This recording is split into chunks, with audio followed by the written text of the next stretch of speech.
नागपूर जिल्ह्यातील केळवद येथे स्थानिक भिकुलाल चांडक हायस्कूल येथे सन 1987च्या बॅचच्या माजी विद्यार्थ्यांचे स्नेहमिलन पार पडले। श्री क्षेत्र कपिलेश्वर येथे सकाळी शिवाभिषेक आणि त्यानंतर कार्यक्रमस्थळी सरस्वती पूजन आणि दीपप्रज्वलन करून कार्यक्रमाला सुरुवात झाली। यावेळी भिकुलाल चांडक हायस्कूलचे अध्यक्ष जयप्रकाश चांडक, माजी मुख्याध्यापक Gajanan Sawai sir, Suresh Purandare sir, Mahantpure sir, Mirche sir, Ramrao Dudhe sir, Chandrakant Wasule sir, Shaligram Kadwe, माजी शिपाई कर्मचारी उपस्थित होते। यावेळी माजी विद्यार्थ्यांनी आपल्या जुन्या आठवणींना उजाळा दिला। या प्रसंगी मान्यवरांचा सत्कार करण्यात आला। कार्यक्रमाचे शुभांगी पुरंदरे यांनी संचालन केले।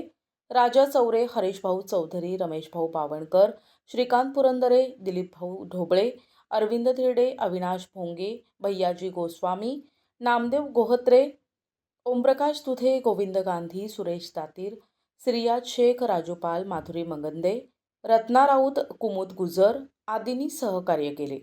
हा मित्रमैत्री सोहळा मोठ्या आनंदात पार पडला। या ठिकाणी सांगण्याचा प्रयत्न करेन।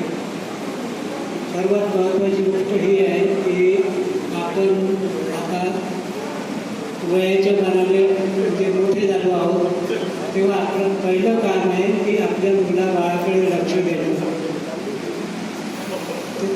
त्यांच्याकडे लक्ष दिल्यामुळं त्यांची वाढ होते आणि ते कसे वागतात या दृष्टीने प्रयत्न करणं हे सर्वात महत्त्वाचं कार्य आहे। आणि हे जर कार्य आपण केलं तर आपले मुलं समोर भविष्यात उज्ज्वल होतील आणि आपलं नाव कमावतील। त्याचप्रमाणे दुसरी महत्त्वाची गोष्ट आहे की प्रतिनिधी मंगेश उराडे, NTV न्यूज मराठी, नागपूर।